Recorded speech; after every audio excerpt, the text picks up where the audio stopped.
5 ways to break stronghold of pornography. Ayaw pag-usapan to kasi hindi komportable, but this is a problem for a lot of people. Babae man yan o lalaki, struggle yan, madalas addiction pa. But bear with me, makakatulong sa inyo to. Just take a deep breath. Number 1, get rid of every access to porn materials. Ano yun? Internet, website, videos, movies, or kung ano pa man yan. Diba? Alam nyo, ito lang yung sin na sinabi na kapag kinumit mo to, you sin against your own body. Pero ito, makakatulong sa inyo tong tanong na to. No? Ito ang question ko. Manonood ba kayo ng porn sa loob ng church? Habang nag-worship, imagine niyo. Sagot nyo, hindi, di ba? And, bakit? Kasi bahay ng Diyos yun eh. Andun yung presence ni God eh.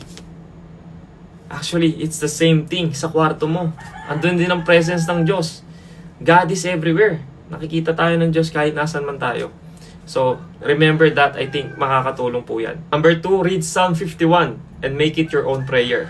Mga nasa 19 verses lang po yung chapter 51 ng Psalm na yan. Pero ang ganda po niyan. Kung kaya nyong i-memorize, mas maganda po. Number 3, realize that when you give yourself to pornography, you are committing adultery. Matthew 5, diba? Sabi ni Jesus, if you look at a woman with lust, you already committed adultery in your heart. Diba? Sabi rin ni Jesus, it's better for you to be blind. Mas maigi pang bulag ka daw and go to heaven than for your eye to cause sin and go to hell. Number 4, kapag dumating yung temptations, kapag natetempt ka, mag 50 push-ups ka. If you are still burning, repeat. Sabi sa 1 Corinthians 9:27, but I discipline my body and keep it under control, lest after preaching to others, I myself should be disqualified. Alam niyo po ba ang porn site ang may pinakamadaming website traffic than any other website? Dinaig pa yung mga popular na social media app. Meron tayong porn addiction dito sa Pinas. Nakita ko yung post ng TV5, ito lang din, top 3 ang Pinas. Tapos chinek ko yung comment section, proud pa sila. So, I'm not trying to look holy here kasi naging struggle ko din yan. Pero dapat ito yung pinag-uusapan natin. Estimated na kinikita dyan ay $97 billion. Ganong kalaki. At bago tayo pumunta sa panglima, bibigyan ko kayo ng nakakagulat na dahilan. Baka makatulong sa inyo to at mabuhusan kayo ng malamig na tubig at ma-realize nyo na dapat itigil nyo na mag-visit sa mga website na yan. Alam nyo po ba na merong domestic minor trafficking na nangyayari sa industriya na yan?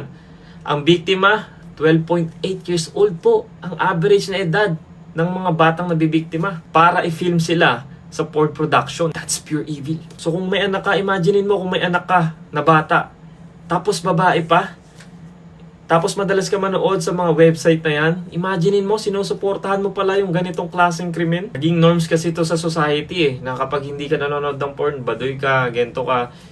Don't listen to this world. That's how Satan blinded the people of this world. But the man who commits adultery is an utter fool, for he destroys himself. And number 5, don't let the demonic spirits have access to your thought life. Huwag mo hayaan na mag-access sa thought life mo. Kasi if you give yourself to it, you will become its slave. Read the Bible daily. Sobrang effective po niyan.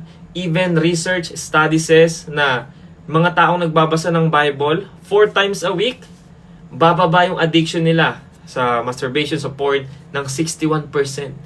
Guys, 61%? Lagpas pa ng 50%. Paano kung araw-araw ko pa nagbabasa ng Bible? Yun lang, I hope that helps. Itong sin na to, kaisa-isang sin na to, ang sinabi sa Bible na takbuhan mo. Run! Huwag mong lalabanan.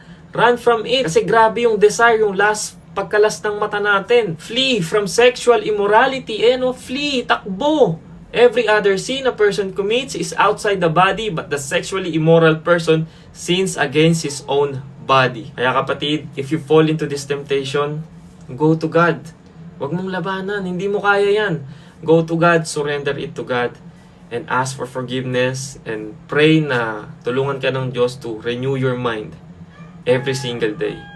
At kung isa kang Kristiyano, ang fruit ng Holy Spirit, diba? Self-control. So meditate on the Word of God. Kasi kung anong pinapasok mo sa utak mo, yun yung lalabas sa'yo.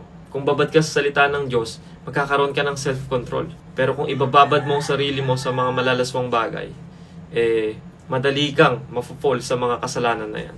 Amen?